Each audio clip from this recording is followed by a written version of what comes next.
Entonces continúe bendiciendo, hermanos. Feedback. ¿Qué les parece si como cada domingo por unos segundos nos ponemos todos de pie y buscamos en nuestras Biblias o en nuestros aparatos electrónicos, si ese es el caso, la palabra de Dios que se encuentra en 1 de Timoteo capítulo 2 y leemos versículos 1 al 6. 1 de Timoteo 2, 1 al 6. La Escritura dice así: exhorto ante todo a que se hagan rogativas, oraciones, peticiones y acciones de gracias por todos los hombres, por los reyes y por todos los que están en eminencia, para que vivamos quieta y reposadamente en toda piedad y honestidad, porque esto es bueno y agradable delante de Dios nuestro Salvador, el cual quiere que todos los hombres sean salvos y vengan al conocimiento de la verdad, porque solo hay un Dios, ¿qué más? Y un solo mediador entre Dios y los hombres, Jesucristo hombre, el cual se dio a sí mismo en rescate por todos, de lo cual se dio testimonio a su debido tiempo. Pueden tomar asiento, el Señor añada bendición a su palabra. Una vez más y por última vez, me voy a referir brevemente al tema que ha estado acaparando la atención de América, la atención de los norteamericanos y por supuesto la atención de la iglesia. La reciente decisión de la Suprema Corte de Justicia en lo que tiene que ver con los matrimonios homosexuales. Y me refiero brevemente a esto porque esto ha creado dos grandes grupos en dos extremos. Aquellos que están celebrando todavía la decisión de la Corte y aquellos en el extremo derecho, muchos miembros de nuestras iglesias, que están creyendo que se acabó el mundo y que este es el fin del mundo como lo conocemos y que ya para América no hay solución, para América no hay salida y que este es, como dije hace un rato, el fin del mundo. Sin embargo, muchos pastores, muchos teólogos, muchos escritores cristianos se han pronunciado a través de los diferentes medios, principalmente en lo que tiene que ver con el internet, y me llama la atención de un pastor en Canadá que escribió un artículo diciendo: no se paniquen, don't panic, que en Canadá ya hace 10 años que nosotros pasamos por lo mismo. La ley en Canadá hace 10 años ya había legalizado este tipo de matrimonios y la iglesia ha estado bregando, trabajando con esa situación por más de 10 años y el mundo no se ha acabado para los canadienses. ¿Y saben por qué, mis queridos hermanos? Porque, como hemos dicho en varias ocasiones, donde abunda el pecado, dice la Biblia, sobreabunda la gracia. Y Dios ya hace tiempo que bendijo a América. Hoy usamos la expresión God bless America, right? Y queremos que Dios continúe bendiciendo a América. Pero Dios ya ha bendecido a América y Dios ha bendecido a América con la iglesia, porque la iglesia, dijo Jesús, nosotros los cristianos somos la sal de la tierra. Y una de las principales características de la sal, ustedes saben qué es, la preservación. Por eso Jesús dijo: si la sal se hiciera insípida, si la sal perdiera su sabor, si la sal dejara de ser sal, no serviría para nada. Pero precisamente en medio del deterioro, en medio de la putrefacción, en medio de la descomposición, la sal de la tierra, la iglesia y los creyentes son los que han perseverado, han permanecido fieles y no han permitido que América llegara más allá de donde ha llegado. Y nosotros como iglesia y en el nombre de Jesucristo superaremos esta crisis y cualquier otra que venga por delante, porque ya la palabra de Dios dijo: ni las puertas del infierno van a poder prevalecer contra el empuje de la iglesia. Amén. La iglesia está aquí para quedarse y nosotros, la actitud de la iglesia no debe ser salir corriendo. ¿Y por qué digo esto? Porque hace unos días hablaba con un amigo que me dice lo siguiente: voy a ponerme a juntar unos chelitos para comprarme algo en Santo Domingo, porque esto aquí se fastidió. Usó otra palabra que no se puede usar desde el púlpito. Y yo voy a sacar los pies lo más pronto posible porque este país se está volviendo insoportable y pronto van a venir las persecuciones. Va a ser difícil ser un cristiano en los Estados Unidos, decía él. Y yo quiero decirles a ustedes en esta mañana, yo no tengo ningún problema que usted se junte unos chelitos y se compre un apartamento en República Dominicana, en Colombia, en Venezuela, en Perú, cualquiera que sea el país de su origen. Eso no tiene nada de malo. Lo que yo no creo que es conveniente y es correcto es salir corriendo cuando ahora más que nunca Estados Unidos necesita de la iglesia. Ahora más que nunca Estados Unidos necesita de cada uno de nosotros, de los cristianos, de los creyentes en Cristo. Porque déjenme decirles que el pasaje que hemos leído hace un minuto es la carta del apóstol Pablo, la primera carta del apóstol Pablo a Timoteo. Si ustedes recuerdan, si han leído la Biblia, participado de algún estudio bíblico, el apóstol Pablo, antes de su último encarcelamiento en Roma, escribe dos cartas, primera de Timoteo y la carta a Tito. Dos de las tres, primera y segunda de Timoteo y Tito, consideradas las cartas pastorales. Porque Pablo le escribe a dos muchachos, jóvenes ellos, Timoteo y Tito, quienes eran pastores, y algunos creen que más que pastores eran supervisores de iglesias. Timoteo estaba en la ciudad de Éfeso, era el pastor de la iglesia de Éfeso o de las iglesias en Éfeso, y Tito era el pastor de la iglesia de Creta, de la isla de Creta o de las iglesias de Creta. Cuando Pablo escribe a Timoteo la carta, el capítulo 2 que hemos leído en esta mañana, la situación, la condición, el ambiente que rodeaba a Timoteo, el medio ambiente en el que este creyente, pastor, hombre de Dios se desenvolvía, probablemente era mucho peor que el momento que la iglesia está viviendo en los Estados Unidos en el día de hoy. Éfeso fue una ciudad fundada en el siglo XII por los helenistas, quienes se mezclaron con la gente de Anatolia en el Asia Menor. En el 560, el rey Creso de Lidia la conquistó y construyó el famoso templo de Artemisa, o el templo de la diosa Diana.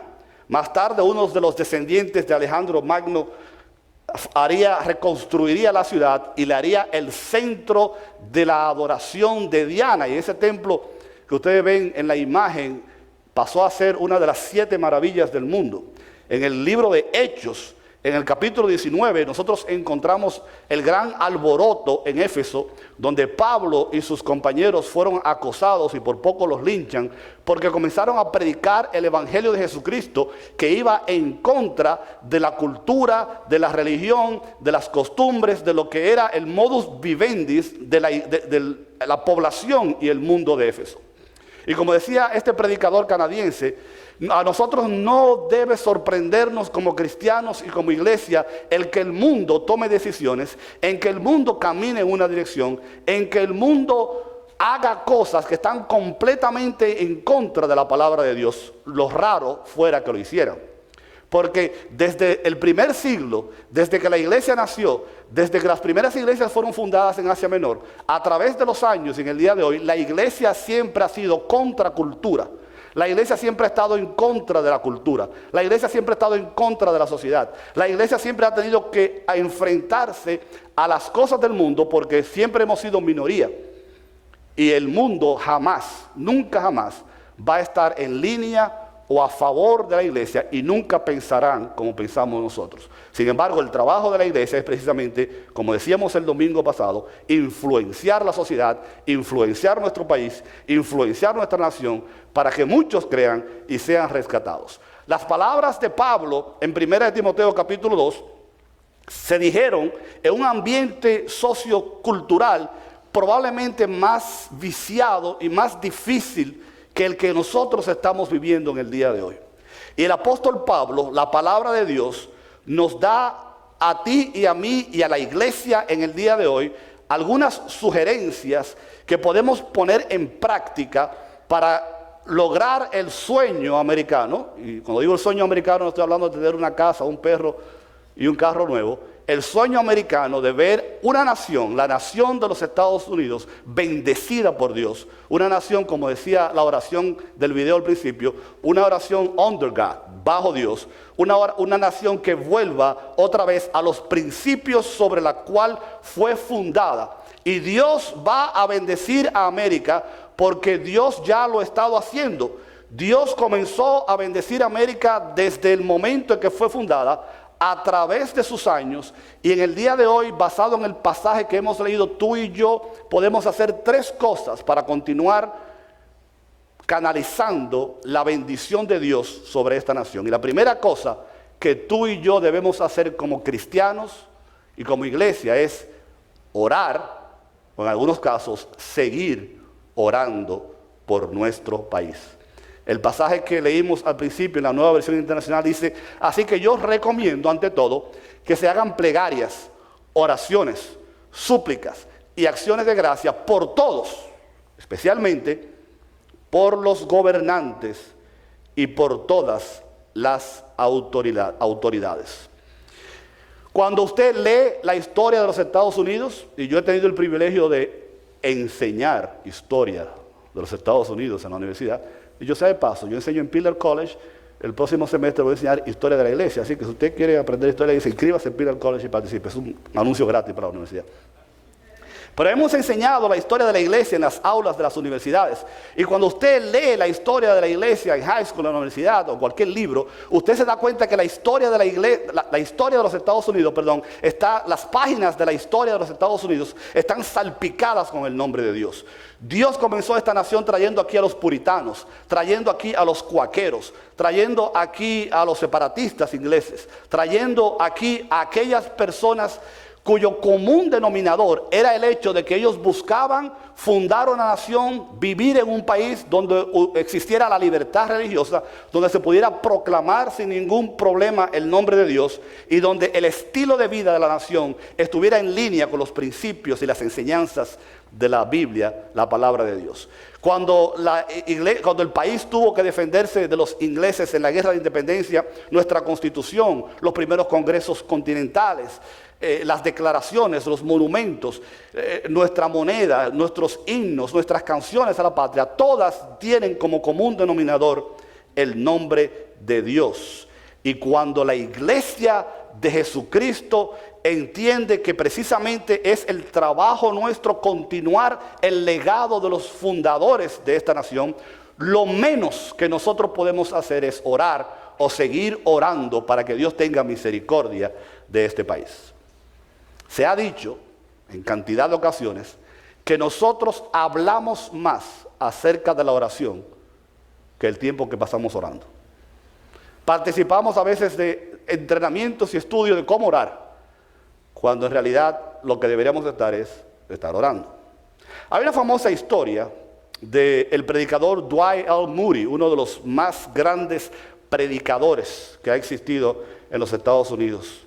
En el año 1872, Dwight Moody fue a visitar Inglaterra, pero él, como pasa muchas veces con los predicadores y los cristianos, él iba de vacaciones y no quería estar envuelto en ministerio, por lo menos en esos días en que iba a estar allí. Sin embargo, como él era un hombre tan famoso y reconocido, desde que llegó a Inglaterra lo invitaron a predicar a una iglesia local.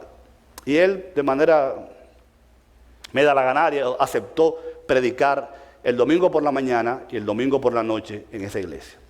Cuando dice la historia que cuando él predicó el domingo por la mañana, él se sintió mal. La atmósfera que había en la iglesia no era la más sana. No se sentía el mover de Dios, el Espíritu de Dios. La gente era apática y el sermón que él predicó fue probablemente, dice, uno de los peores sermones que él ha predicado en su vida. Y allí no pasó nada aquel día. Moody se fue para la casa y dijo: yo nunca debía haber aceptado que esta gente, la invitación de predicar, mira lo mal que nos fue, mira lo frío que fue el servicio. Yo creo que yo no debería volver a predicar en la noche. Pero como ya había dado su palabra de que tenía que predicar, él volvió y predicó esa noche.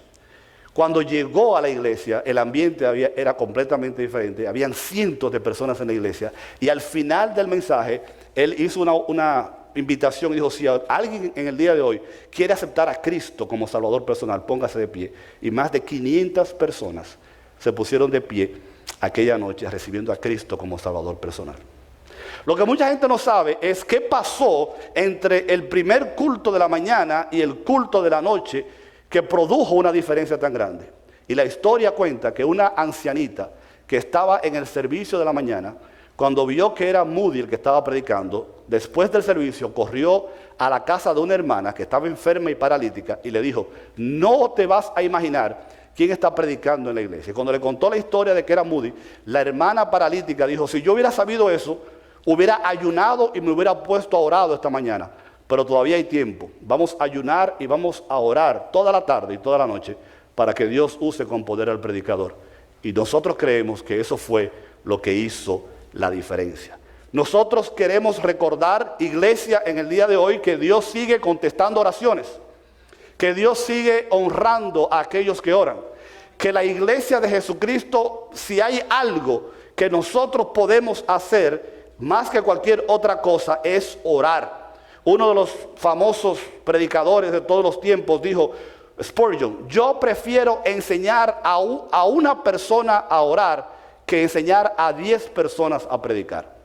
Predicar la palabra de Dios es importante y eso lo vamos a ver en el punto número 3. Pero si hay una sola cosa que usted tuviera que hacer, ore. Si hay algo que nadie puede evitar que usted haga, es orar. Si hay algo que ninguna legislación puede hacer, es evitar que la iglesia ore. Si hay algo que ni el jefe suyo, ni su compañero, ni su familiar, ni su amigo, aquellas personas alrededor suyo pueden evitar que usted le predique, pueden evitar que usted haga ciertas cosas por el Señor, pero nadie puede evitar que usted tranque la puerta de su apartamento, de su carro, de su basement o lo que sea, se arrodille y vaya a Dios en oración, sabiendo que Dios oye oraciones, Dios contesta oraciones y Dios es fiel al pueblo que ora. Ayer, sábado, si no me equivoco, leyendo el Pan Diario, nosotros leemos, mi esposa y yo, el Pan Diario casi siempre, juntos, a veces separados. Les recomendamos que lo lea, The Daily Bread. Es una meditación diaria que usted la puede encontrar gratis en el internet, bajarle su teléfono o tener el librito que se lo mandan gratis. La meditación de ayer me cayó como anillo al dedo. Dije, la voy a usar en la iglesia el domingo. Cuenta la realidad, la historia de que en el año 1879 un grupo de arqueólogos descubrieron en Irak, que era la antigua Babilonia, un artefacto, el cual llamaron el cilindro de Ciro. Ahí está en la pantalla. El cilindro de Ciro cuenta en el idioma de aquella época la historia de cuando el rey Ciro, rey de Persia, usted recuerda que Ciro fue el rey de Persia, cuando se ordenó que los judíos volvieran a Jerusalén a reconstruir la ciudad, a reconstruir el templo en los tiempos de Esdras y los tiempos de Nehemías. Después de Ciro vino Artajerjes o Jerjes, que es el rey de Persia que aparece en la historia de Esther, y después viene el rey Darío, entre todos ellos reyes que sobrevivieron el profeta Daniel. Ahí en ese cilindro, en esa pieza arqueológica, se cuenta la historia cuando el corazón del rey fue movido para permitir que aquellos que habían sido transportados de Jerusalén a Babilonia, a Persia, después, volvieran a reconstruir la ciudad y a reconstruir el templo. La importancia de ese documento, de ese descubrimiento arqueológico, tiene dos facetas. Número uno, este artefacto arqueológico corrobora el hecho de que lo que la Biblia dice es verdad, de que lo que encontramos en la palabra de Dios, las narraciones históricas, realmente sucedieron, y ese descubrimiento arqueológico lo confirma, porque está en línea y apoya perfectamente lo que encontramos en los libros que la Biblia del Antiguo Testamento. Pero lo más importante de esto es que, si ustedes recuerdan, la decisión de que el rey decidiera libertar a los cautivos para que volvieran a su nación fue la respuesta de una oración de Daniel en el capítulo 9, cuando él ora pidiéndole a Dios que mueva el corazón del rey para que permita la libertad de los cautivos. Y vemos que la historia cuenta tanto en la Biblia como en el mundo secular que Dios contestó la oración de Daniel, movió el corazón del rey, y las consecuencias de una oración han pasado a la historia hasta el día de hoy. ¿Qué no va a hacer Dios si usted y yo tomamos tiempo de nuestra agitada y apretada agenda y sacamos 10, 15 minutos al día, No solamente para orar por usted y por sus necesidades, ¿verdad? Bendíceme, ayúdame, cuídame, guíame. Pero que también que usted saque tiempo para orar por este país, para orar por esta nación, para orar por el presidente, para orar por los legisladores, para orar por los jueces, para orar para que América se vuelva a Dios y usted y yo podemos tener la certeza, la garantía de que es posible que América vuelva a Cristo si la iglesia ora.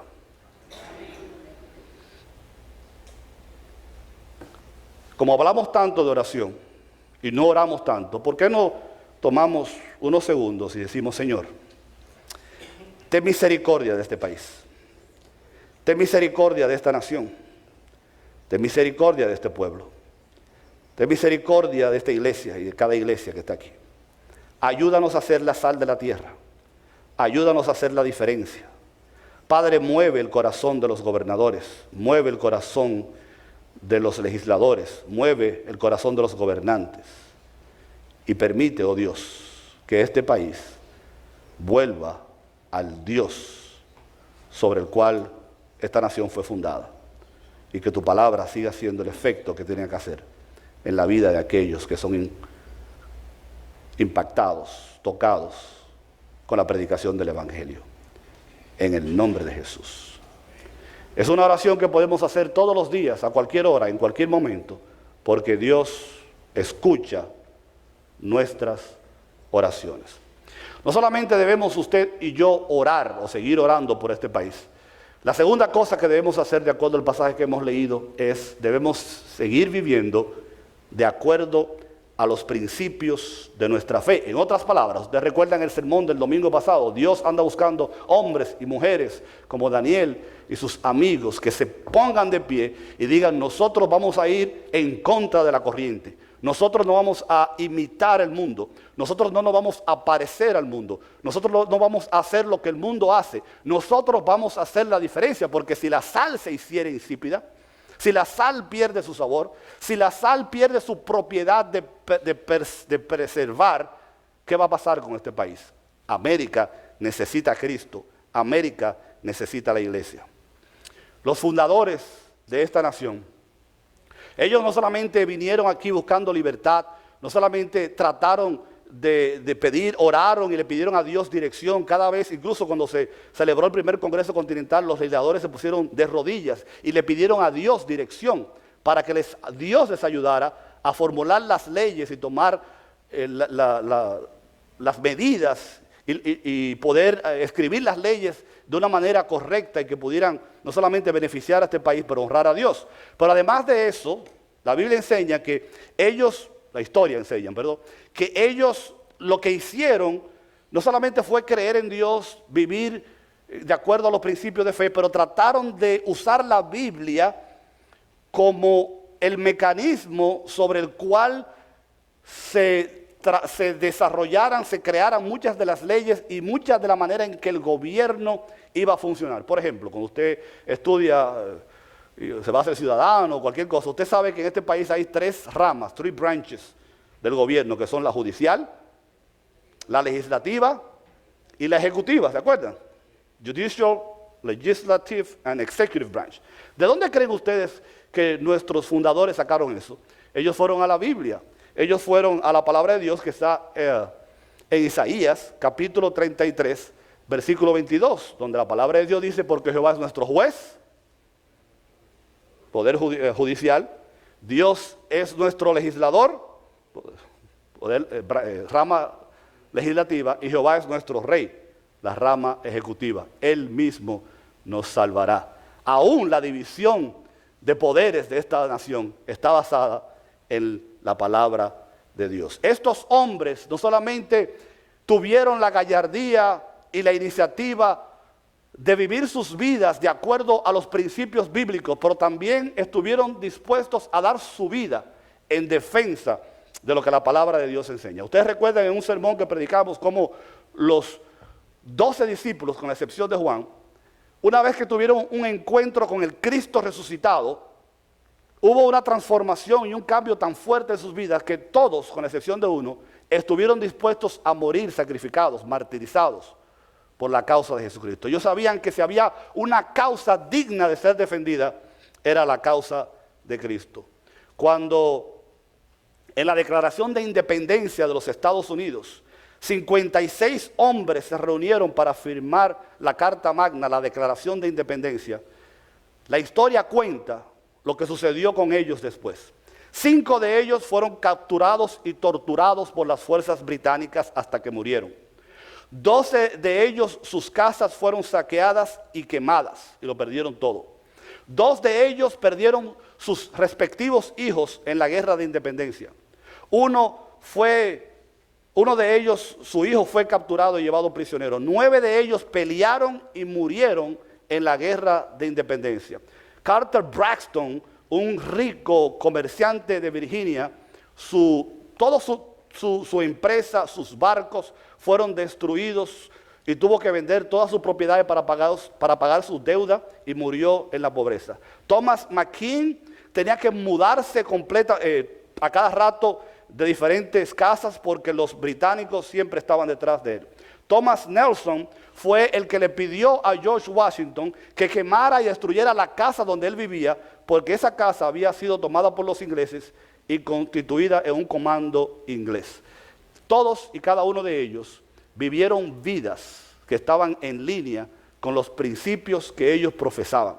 Y usted y yo hemos escuchado en el día de hoy que todo el mundo está alzando su voz y pidiendo poder ejercitar sus derechos en este país. Los que a favor del aborto, los liberales, los homosexuales, aquellos con agendas completamente antisocial. Todo el mundo está reclamando su derecho de poder expresarse libremente en un país donde la libertad está supuesto a ser el común denominador. Es tiempo de que también la voz de la iglesia se escuche y que nosotros también exijamos nuestro derecho de ser y vivir en la libertad que este país nos provee, de seguir predicando, proclamando el nombre de Cristo y viviendo una vida que sea digna del Señor. En tercer lugar, no solamente debemos orar, no solamente debemos vivir la vida cristiana para dar ejemplo, porque somos la sal de la tierra y no podemos perder nuestro sabor, pero lo tercero que tenemos que hacer es seguir predicando el Evangelio. Si un cambio va a suceder en este país, si Dios se va a mover, es porque cada día más y más personas van a ser añadidas a la lista de aquellos que han de ser salvos. En el pasaje que leímos, Pablo dice, porque solamente hay un Dios y un solo mediador entre Dios y los hombres. Ese es Jesucristo, el cual se dio a sí mismo en rescate por todos. América solamente tiene una salida, y esa salida se llama Jesucristo. Solamente hay un camino al cielo, y ese camino es Jesucristo. Solamente hay una respuesta para nuestras necesidades, y esa respuesta está en Jesucristo. Sin embargo, las estadísticas enseñan que el 95% de los evangélicos en este país nunca han conducido una persona a Jesucristo. O sea, si las estadísticas son ciertas, el 5% de los miembros de nuestras iglesias está haciendo todo el trabajo que se hace. Es tiempo de que esos números cambien. Es tiempo de que cada uno de nosotros entienda que es nuestra responsabilidad compartir el Evangelio de Cristo con nuestros familiares, amigos y cualquier persona que Dios nos ponga por delante. Una vez, un gran hombre de Dios fue criticado, Spurgeon, gran predicador, por la manera en que él evangelizaba. Y él dijo estas palabras: yo prefiero la manera mía de evangelizar a la manera tuya de no hacer nada.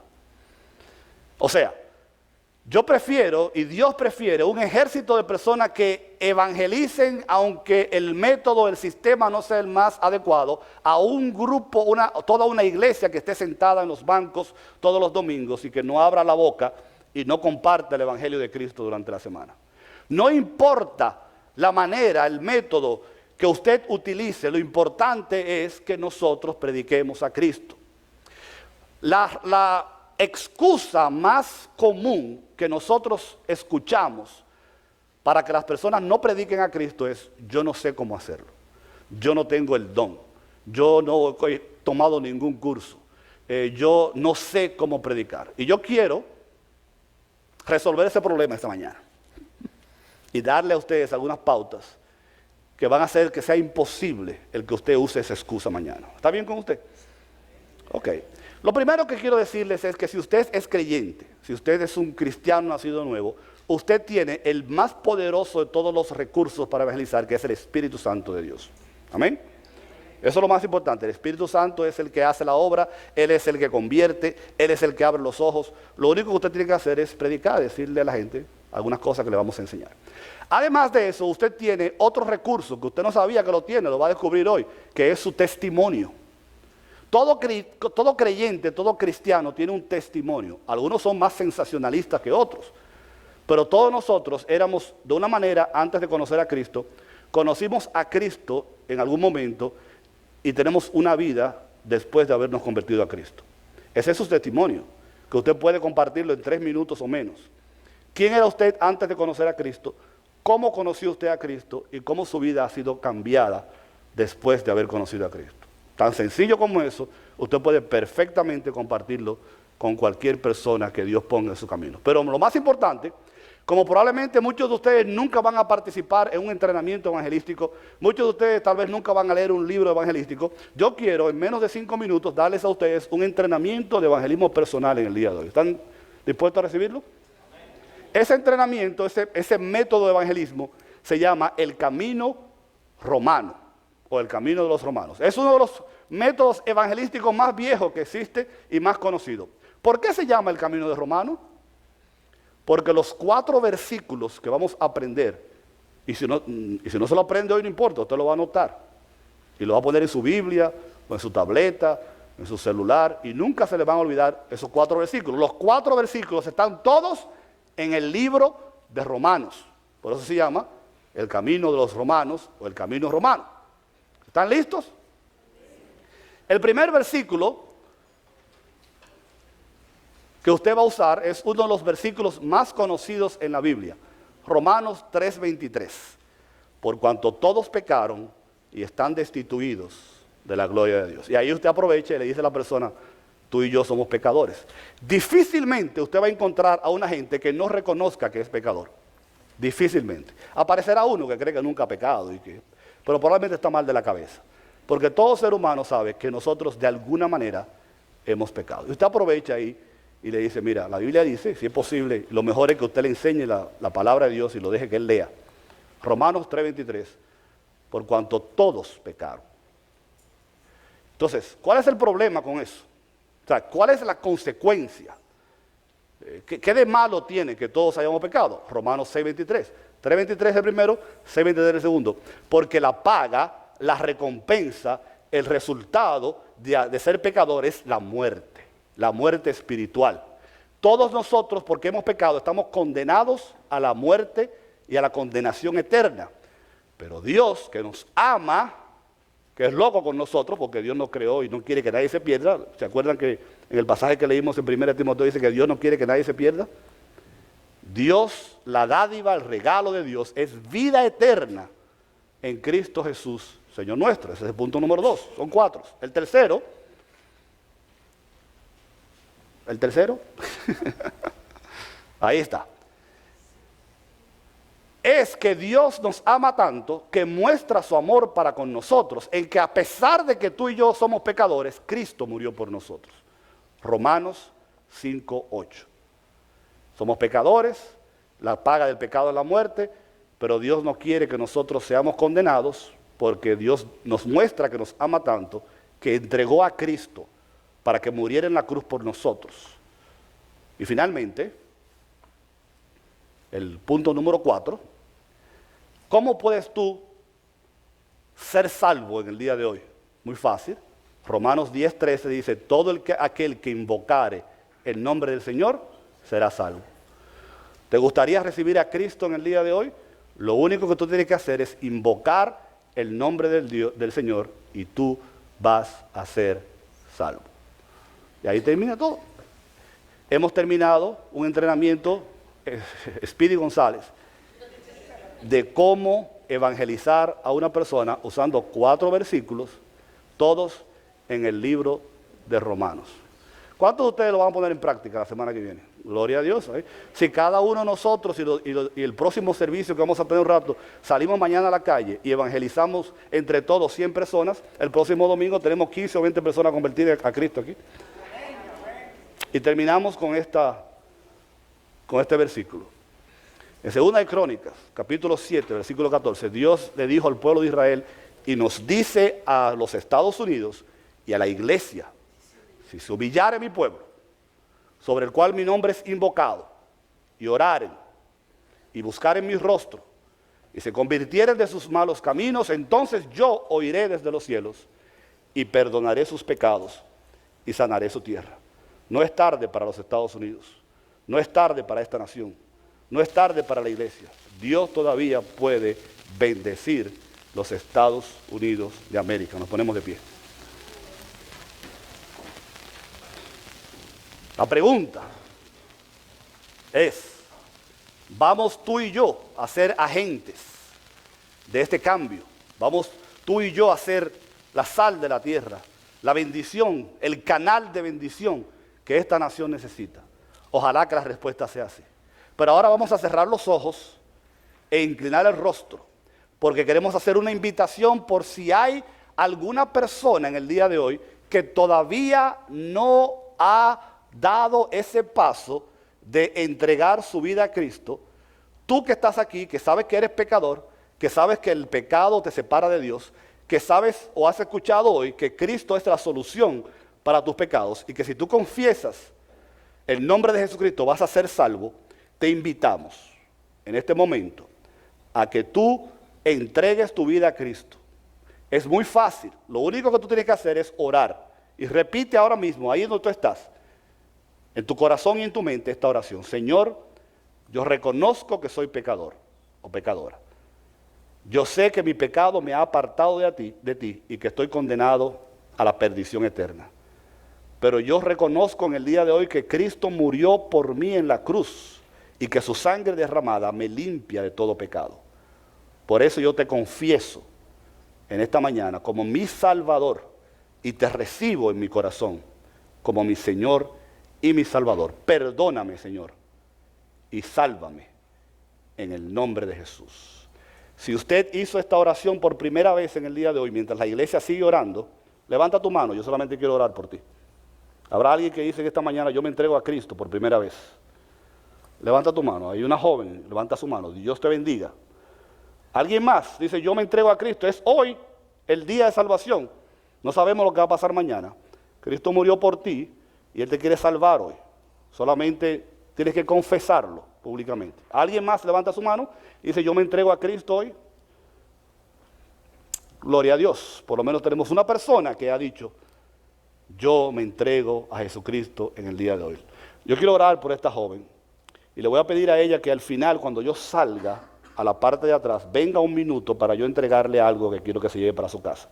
Pero oramos y decimos: Padre, gracias por esta vida que en el día de hoy ha pasado a ser una hija tuya. Bendícela, cuídala, úsala. Permite que ella pueda perseverar y que esta familia de la iglesia sea su familia desde ahora y por la eternidad. Y que tú te glorifiques en ella como tú lo has hecho en la vida de cada uno de nosotros. Bendecimos tu nombre y te damos gracias por lo que tú has hecho por este país, por lo que estás haciendo y vas a seguir haciendo a través de la iglesia. En el nombre de Jesús. Amén. Pueden tomar asiento.